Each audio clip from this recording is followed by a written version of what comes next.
Hi friends, உன்னில் தொலைந்தேனடி கதையோட 43வது episode.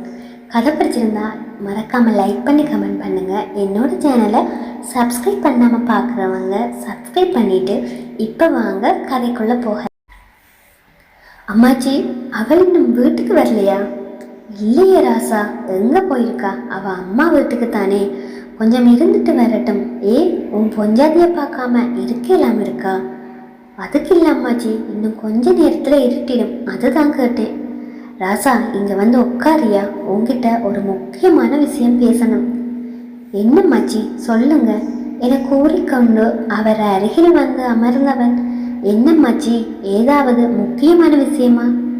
ஆமா ஐயா, கொஞ்ச நேரத்துக்கு முதல் நம்ம ஊர் தலைவர் வந்திருந்தாரு. அந்த புள்ள வீட்டில் நாளைக்கு உங்களுக்கு ஏதோ ஃபங்க்ஷன் வச்சிருக்கிறாங்களாம். அவங்க பொண்ணுக்கும் செய்யணும்னு அவங்களுக்கு ஆசை இருக்கும் போல. இருந்த இடத்திலிருந்து சட்டென எழுந்தவன் கண்கள் சிவக்க, யாரை கேட்டம்மாச்சி அவங்க இதெல்லாம் செய்கிறாங்க? என்ன பார்க்க அவங்களுக்கு எப்படி தெரியுதாம்? அவங்க தர்றதை வச்சு தான் அவங்க பொண்ணை நான் நல்லா வாழ வைப்பேன்னு நினைக்கிறாங்களா? அமைதியாக இருக்கேன்னு நினைச்சு அவங்க இஷ்டத்துக்கு நடந்துக்கிறாங்க. இருங்க, நான் இப்போவே போய் என்னன்னு கேட்டுட்டு வந்துடுறேன் என கூறி வேகமாக வாசலை நோக்கி நடந்தான். ராசா, நில்லு ராசா, அந்த பொண்ணு மனசுல என்ன இருக்குன்னு தெரியாம நீ பாட்டுக்கு இப்படியெல்லாம் நடந்துக்க கூடாதுப்பா. அப்புறம் அவளுக்கு உண்மையில கடைசி வரைக்கும் ஒரு நல்ல அபிப்பிராயமே வராம போயிடும். அவங்க வீட்டாக்களையும் நீ மதிக்கணும் ஐயா, இல்லைன்னா அந்த பொண்ணு மனசு வருத்தப்படும் என கூறிக்கொண்டே அவன் பின் வயதான காலத்தில் தத்தி தத்தியோட வாசலிலேயே நின்றவன், அம்மாச்சி அவங்க என்ன எங்களை மதிக்கிறாங்களா? அவங்க இஷ்டப்படி எல்லாம் செய்கிறாங்க, அப்போ நான் எனக்கு இருக்கேன். அவன் நெஞ்சில் நெருப்பு கொளுத்தியது போல் வார்த்தைகள் வெறியோடு சிதறின.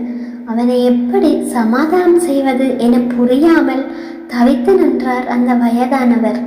இங்க பாரியா, அவங்க நாளைக்கு காலையில் இங்கே வந்து உன்னையையும் அந்த பிள்ளையையும் முறைப்படி அழைச்சிட்டு போவாங்க. அதை விட வேறு என்ன வேணும்?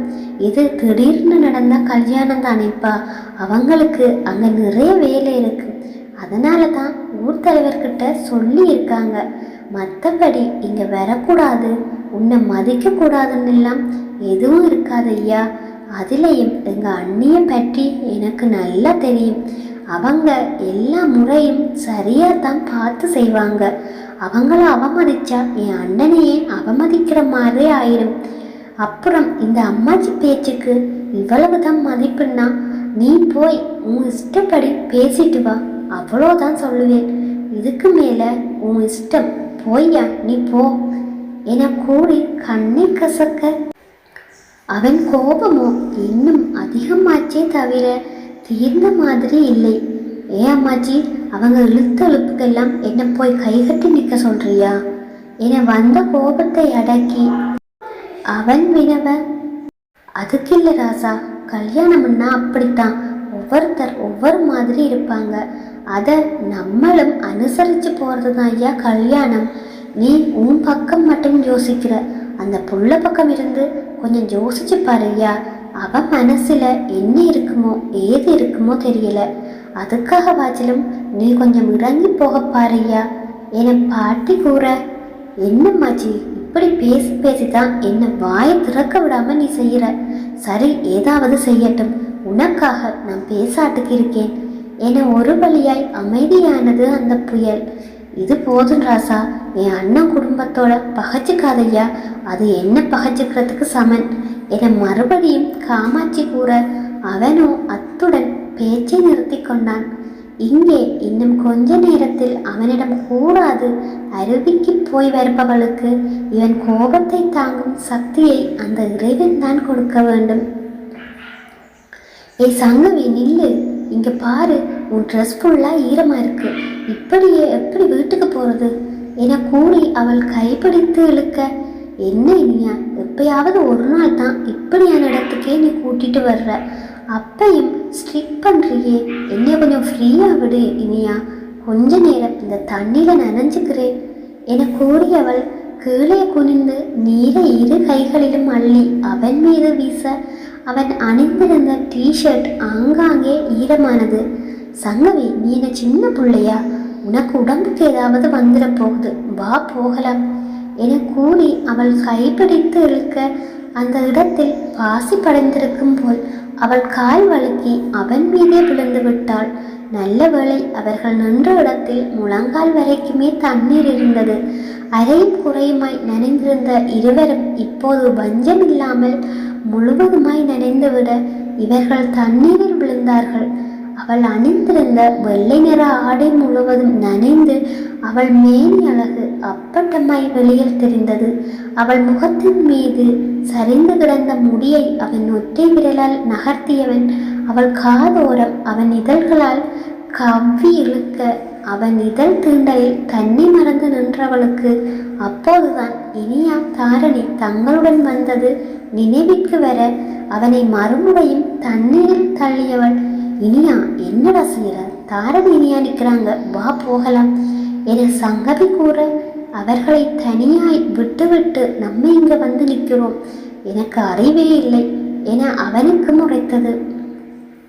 இங்கு தண்ணீரில் தொப்பென விழும் சத்தம் கேட்டு பதறியபடி ஓடி வந்த இனியா தாரணி கண்களில் இனியன் தண்ணீரில் விழுந்து கிடப்பதை கண்டதும், அண்ணா என்னாச்சு என பதறியபடி இனியா ஓடி வர அவளும் அந்த இடத்தில் வழுக்கி தொப்பென தண்ணீரில் விழுந்தாள். பின் கீழே விழுந்தவன் எழுந்து தன்னவள் கையையும் தன் இரத்தத்தின் கையையும் இறுக்கமாக பிடித்தவன் இருவரையும் பத்திரமாக தாரணி என்ற இடத்திற்கு அழைத்து சென்றான். மாலை சூரியன் மெல்ல மெல்ல அந்த மலைகளின் நடுவே தஞ்சம் புகுந்து கொண்டிருந்தான். இன்னும் கொஞ்ச நேரத்துல இருட்டிடும், அப்புறம் வீட்டுக்கு போனா அம்மா வந்து திட்டுவாங்க, வாங்க போகலாம் என கூறி எல்லோரையும் அழைத்து கொண்டு வீட்டுக்கு புறப்பட்டான் இனியன்.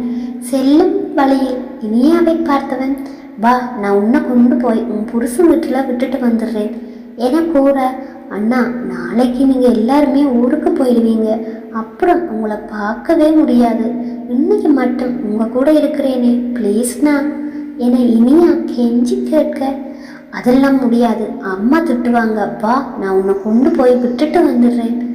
ஏன்னா நாளைக்கு ஃபங்க்ஷன் முடிகிற வரைக்கும் சரி உங்கள் கூட இருக்கேனே, அதுக்கப்புறம் நீங்கள் ஊருக்கு கிளம்பி போயிடுவீங்க, அதெல்லாம் நம்ம முடிவெடுக்க முடியாது, பாட்டிக்கிட்ட தான் கேட்கணும், இரு நானே கால் பண்ணி கேட்குறேன் என கூறிவிட்டு பாட்டிக்கு அழைப்பை எடுக்க அவர் இவன் இனியா அடம் பிடிப்பதை கூறவும் அவர் என்ன கூறினாரோ தெரியவில்லை. எல்லாவற்றிற்கும் ஆமாம் சாமி போட்டவன் பின் இனியா பக்கம் திரும்பி, நீ அப்படி எங்கள் வீட்டில் தங்கக்கூடாதுன்னு பாட்டி சொல்கிறாங்க, நாளைக்கு காலையில் 2 பேரையும் வந்து முறைப்படி அழைச்சிட்டு வரணுமா, நீ இப்போ வந்து எங்கள் வீட்டில் தங்கினா நாளைக்கு நாங்கள் மச்சானை மட்டும் எப்படி தனியாக அழைச்சிட்டு வர முடியும், அது முறை இல்லையா, நீ பேசாட்டுக்கு வா என கூறி அவளை கட்டாயப்படுத்தி தமிழரசு வீட்டுக்கு அழைத்து கொண்டு சென்றான் இனியன். கூடவே தாரணி சங்கவி எல்லோருமே சென்றனர். இவர்கள் 4 தமிழரசு வீட்டுக்கு செல்லவும் அம்மாச்சியுடன் சண்டை போட்டவன் ஹாலில் அமர்ந்து தன் போனை நோண்டி கொண்டிருந்தான். இரவுக்கான உணவை தயார் செய்து கொண்டிருந்தார் காமாட்சி. சித்தார்த் அப்போதுதான் உள்ளே வர அந்த நேரம் வாசலில் வந்து நின்றது இனியனின் ஜீப். ஜீப் சத்தம் கேட்டவுடன் உள்ளே இருந்த காமாட்சி வெளியே ஓடி வர அங்கே இனியன் சங்கவி தாரணி 4 வந்து நின்றனர். வாங்கப்பா உள்ள வாங்க என காமாட்சி அழைக்க 4 உள்ளே சென்றனர். இருங்கப்பா குடிக்க காஃபி எடுத்துட்டு வந்துடுறேன் என கூறி காமாட்சி உள்ளே செல்ல இனியன் தமிழரசு அருகில் சென்று, மச்சான் நாளைக்கு வீட்டில் ஃபங்க்ஷன் ஏற்பாடு செஞ்சுருக்காங்க, உங்களுக்கு தெரியும்னு நினைக்கிறேன், உங்களுக்கு முறையாக வந்து சொல்லலைன்னு தப்பாக நினச்சிக்காதீங்க, பாட்டி நாளைக்கு காலையில் குடும்பத்தோட எல்லாரையும் கூட்டிகிட்டு வந்து உங்களை அழைச்சிட்டு போகணும்னு சொன்னாங்க. இப்போ இனியாவை விடும்போது அவங்களுக்கு ஒரு முறை என்னைய சொல்லிட்டு வர சொன்னாங்க, அம்மாச்சிக்கிட்டையும் விஷயத்த சொல்ல சொன்னாங்க, மற்றும்படி வேறு எதுவும் நீங்கள் தப்பாக நினச்சிக்காதீங்க மச்சான் என இனியும் கூற அம்மாச்சியுடன் காட்டிய கோபத்தை இவர்களிடம் காட்டாது அவன் கூறுவதை சரியென கேட்டு அமைதியாய் நின்றான்.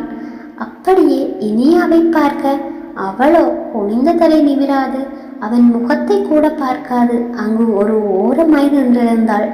அவள் ஆடை ஈரமாக இருப்பதை காஃபியை எடுத்துக்கொண்டு அங்கு வந்த காமாட்சி கண்டுபிட்டு, என்னத்தா உன் சுடிதார் எல்லாம் இப்படி ஈரமா இருக்கு, எவ்வளவு நேரமா இப்படியே இருக்கிறன்னு தெரியலையே, பாரு எப்படி உடம்பெல்லாம் நடுங்குதுன்னு, உடம்புக்கு ஏதாவது வந்துட போகுது, போ சீக்கிரம் குளிச்சுட்டு இந்த ட்ரெஸ்ஸை மாத்து என காமாட்சி கூற, தமிழரசு பார்வையோ அவள் முகத்தை தாண்டி அவள் அணிந்திருந்த அந்த லைட் வயலட் கலர் சுடிதாரில் சென்றது. எங்க போனாள், இப்படி நனைஞ்சு போயிருக்காள் என தமிழரசு மனதிற்குள் நினைத்திருக்க, அவளோ அவனை ஒரு முறை கூட திரும்பி பார்க்காது அம்மாச்சி கொடுத்த காஃபியை ரசித்து குடித்து கொண்டே, அண்ணா இன்னைக்கு மட்டும் உங்கூட வர்றேனே, இவ்வளவு நேரம் போய் இருந்து வந்தது இவளுக்கு போதாதா, மறுபடியும் போகணும்னு சொல்றா, நீ மட்டும் போ இன்னைக்கு இருக்கு என அவன் பார்வை அவள் மீது அழுத்தமாய் பதிய, அவளை யாரோ கவனிப்பதை உணர்ந்தவள் அவளும் அவனைத்தான் பார்த்தாள். தமிழரசுவை தன் விழிகளால் பார்க்க அவன் பார்வையோ அவளையே நுழைத்து கொண்டிருந்தது. சட்டென பார்வையை தரை நோக்கி சரித்தவளின் அருகில் வந்த காமாட்சி தமிழ் மனதில் குடைந்த கேள்வியை கேட்டார். எங்கம்மா போன, இப்படி நனைஞ்சு போய் நிற்கிற, நீ மட்டும் இல்லாம எல்லோருமே ஈரமா நிற்கிறீங்க என வினவ, அப்போதும் அவள் வாயை திறக்கவே இல்லை. அருகில் நின்ற இனியன் சட்டென, இல்லம்மாச்சி வீட்டிலேயே இருக்க பிடிக்கல, எங்கேயாவது கூட்டி போக சொல்லி அடம் பிடிச்சா சங்கவி, அதுதான் பக்கத்துல இருந்த அருவிக்கு கூட்டிட்டு போனேன், அந்த தண்ணியில் இறங்குறப்போ கால் வலிக்கு நனைஞ்சிட்டாங்க என இனியன் கூற, தமிழரசு பார்வையோ அழுத்தமாக இனியாவின் மீது தான் இருந்தது. எப்படி நினைச்சிருக்க பாரு, உடம்புக்கு ஏதாவது வந்துட போகுது, முதல்ல எல்லோரும் போய் குளிங்க என காமாட்சி கூற, காஃபியை குடித்தவர்கள் எல்லோரிடமும் கூறிவிட்டு அங்கிருந்து விடை பெற்றனர். அங்கு ஒரு ஓரமாய் நின்ற சித்தார்த் தாரணியை நிமிர்ந்து கூட பார்க்கவில்லை. அங்கு நிற்கவே பிடிக்காது தன்னறைக்குள் நுழைந்து விட, தாரணி மனதிலும் ஒரு தீர்க்கமான முடிவை எடுத்துக்கொண்டாள். அவனுடன் தான் இனி எப்போதும் பேசுவது இல்லை என பார்க்கலாம், அப்படியேவா இருக்க போகிறாள் என. ஏந்தாயி நீ அப்படியே நிற்கிற, போய் குளிச்சுட்டு வா, ஏதாவது சாப்பிட சூடா செய்து வைக்கிறேன் என காமாட்சி கூற, அவளும் காஃபி கப்பை அவரிடம் கொடுத்து விட்டு தான் இருந்த காமாட்சியின் அறைக்குள் நுழைந்தாள். அங்கே தன் பையனை திறந்து ஒரு சுடிதாரை எடுத்தவள் டவலை எடுத்து தோளில் போட்டுக்கொண்டு நடந்து குளியலறைக்குள் நுழைய போக, அவள் சாட்டி விட்டு வந்த அறை கதவு சடாரென திறக்கும் சத்தம் கேட்டது. நெஞ்சம் படபடவென துடிக்க திரும்பி பார்க்க, அங்கே அவளை நோக்கி 2 அடி வைத்தவன் அவள் அருகில் வந்து நின்றான். தமிழ், எங்க போன? அவன் வினவிய போது அவன் குரலில் மட்டுமில்லை கண்களிலும் ஒரு விசனம் இருந்தது. அவள் அமைதியாக தலையை தாழ்த்தினாள். அவளிடமிருந்து பதில் இல்லை. நான் கேட்கறது உனக்கு புரியுதா இல்லையா? எங்க போன? அவன் கேட்ட கேள்வியில் அவனை நிமிர்ந்து பார்த்தவள் தன்னைத்தானே இறுக்கி பிடித்தாள். உடலெங்கும் ஒரு நடுக்கம். பதிலளிக்க விரும்பினாள். ஆனால் வார்த்தைகள் அணைக்கப்பட்ட விளக்குகளாக இறந்து விட்டன. தமிழ் இன்னும் ஒரு நிமிடம் பொறுமையாக பார்த்தான். ஆனால் அவளது மௌனம் அவனுக்கு சீற்றத்தை கூட்டியது. திடீரென்று அவள் தோள்களில் தனது கரங்களை பதித்து அவளை தன்னருகே இழுத்தான்.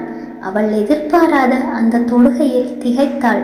ஆனால் இப்போது அவளுக்கும் கோபம் வந்துவிட, கண்ணில் முட்டிய கண்ணீர் இப்போது விழவா வேண்டாமா என நிறைந்து நின்றது. அவள் கண்கள் பிதட்டி கொண்டன. மூச்சு முட்டி கொண்டது. நான் கேட்டுக்கொண்டே இருக்கேன், நீ மௌனமா இருந்தா என்ன அர்த்தம்? இவனுக்கே நான் பதில் சொல்லணும்னு நினைக்கிறியா? அவன் இறுக்கமாக கேட்டபோது கோபத்தின் வெப்பத்தில் அவன் மூச்சு கூட கனமாகிவிட்டது. அவளது இதயமோ அதிர்ந்தது. அவள் பதில் சொல்லவில்லை. ஆனால் இப்படி முதல் முறை ஒரு ஆணின் தீண்டல் அவளை மௌனிக்க செய்ததுதான் உண்மை. பின் அவன் தன்னுடன் நெருங்கி நிற்பதை பார்த்தவள் பதில் சொல்லவில்லை எனில் இவன் விடமாட்டான் போல இருக்கே என நினைத்து, அதுதான் அண்ணா சொல்லிச்சே, நான் வரலன்னு தான் சொன்னேன், சின்ன அண்ணி கட்டாயப்படுத்தி கூட்டி போச்சு என கூறுகையில் அவளை முட்டிக்கொண்டு நின்ற கண்ணீர் கன்னம் நனைத்திருந்தது. தமிழ் இன்னும் சில நொடிகள் இனியாவையே பார்த்தான். பின்னர் எதிர்பாராத விதமாக அவள் இதழ்களில் தன் இதழை பதித்தான். என்னடா நல்லவன்னு பார்த்தா இப்படி பண்றீங்களே, நீ கேட்டதுக்குத்தான் அவள் பதில் சொல்லிவிட்டாளே, அப்புறம் ஏண்டா? என்னோட மைண்ட் வாய்ஸ். அவனும் என்னதான் செய்வான்? அவள் தான் முகம் கொடுத்து கூட அவனுடன் பேசுகிறாள் இல்லையே. இப்படி சரி பேசலாம்னு வந்தா அவனை பார்த்ததும் இப்படி நடுங்கினால் அவனும் என்னதான் செய்வான்? சரி, இப்போ இங்க என்ன நடக்குதுன்னு பார்க்கலாம். அவள் கண்கள் விரிந்தன. அவளது உள்ளம் விடவெடுத்தது. அவனது முத்தத்தில் கோபம் இருந்தது, கேள்விகள் இருந்தன.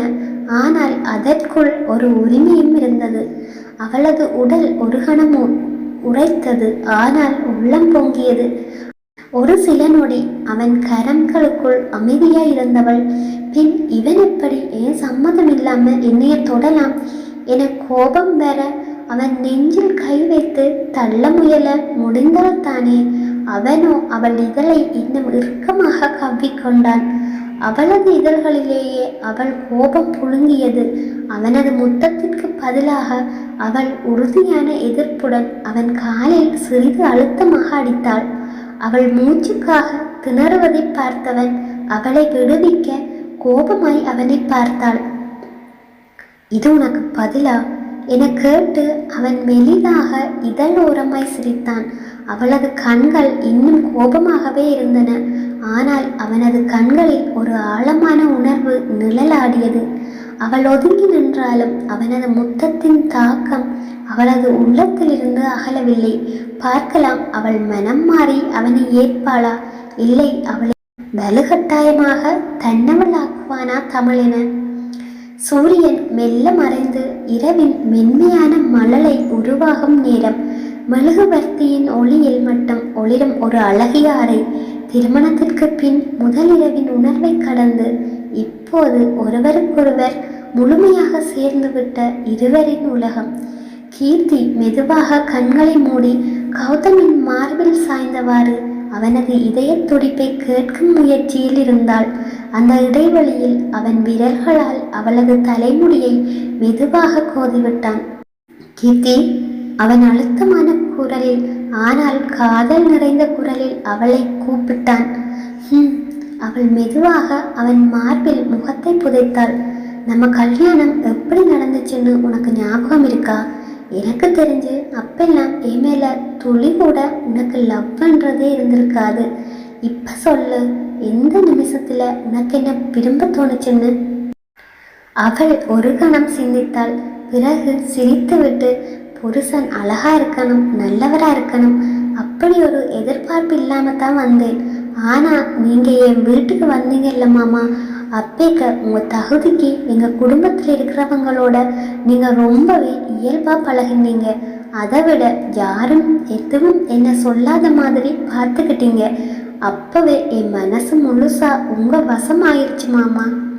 கௌதம் புன்னகையுடன் அவளின் கழுத்தில் முத்தமிட்டான். நான் அதுக்கு முன்னாடியே உன்னை காதலிச்சிட்டேன். உன் கண்ணில என்னோட உலகமே தெரியுது. நீ என் வாழ்க்கையில அழகான அத்தியாயம் மட்டுமல்ல, என்னோட கதையில் முக்கியமான வரியும் என கௌதம் கூற, கீர்த்தியோ அதை நீங்க சொல்லணுமா மாமா? அதை புரிஞ்சுக்காத அளவுக்கு நான் என்ன முட்டாளா? கீர்த்தி கன்னத்தில் புன்னகை மலர அவன் முத்தத்தை பார்த்து, நீங்க என்னோட வாழ்க்கையில வந்தது நிஜமா தானா, இல்லை நம்ம இருவரும் கனவில் இருக்கிறோமா மாமா என காதல் கலந்த அன்புடன் அவள் விரவ, கௌதம் அவளை இறுக பற்றி கொண்டு, நிஜமா இருந்தாலும் இந்த நேரம் ஒரு கனவாகவே இருக்கட்டும், இந்த கணம் எப்பவும் முடிவில்லாமல் இருந்தா போதும். அவன் வார்த்தைகளில் காதல் சொட்டியது. அவன் கன்னத்தில் கீர்த்தி மெதுவாக முத்தமிட்டாள். இருவரும் அன்பில் மிதந்தனர். மௌனத்தின் போர்வை போர்த்திய இரவு.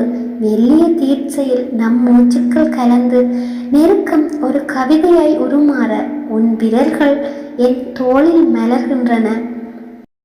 சிறு அன்பில் தீண்டலின் அலைகள் சிறகுகள் விரிக்க என் உடல் பதம் புரியும். உன் விரல்களின் தேடலில் நான் மூழ்க நம் இரவுகள் தீப்பொறிகளாய் அணிவகுக்கும். உன் இதழ்களின் மௌனம் சொல்லும் மொழி என் மனதை முழுதும் உருக்குகிறது. துடிப்பின் இசையில் கலந்துவிடும் இருவரும் வெளித்த கனாக்களில் ஒரு கோடாக இணைகின்றனர். உன் விரல்கள் மலைத்துளிகள், என் சரீரம் அந்தன மண். ஒன்றாக கூடும் தருணத்தில் பசுமை பெருக்கும் உணர்ச்சி. உன் இதழ்கள் தேன் முத்தம், என் கவலைகள் உலர்ந்த மலர். ஒரு முறை தீண்டும் போதே சுவையாய் உருகும் தருணம். உன் மூச்சு கடலலை, என் தேகம் அமைதியான கரை. மெல்ல வந்தே அடிபடும் போது அன்பை தழுவும் அருவி. உன் தழுவல் வசந்த காற்று, என் உள்ளம் காய்ந்த மரம். சூடாக வந்து சேரும் போது பூக்கள் பரவும் பரவசம். உன் அணைப்பு நிசி இரவு, என் இதயம் மின்னும் நிலா. இரண்டும் சேரும் அந்த நேரம் பசுமை மாறாத கன கவிதைகள்.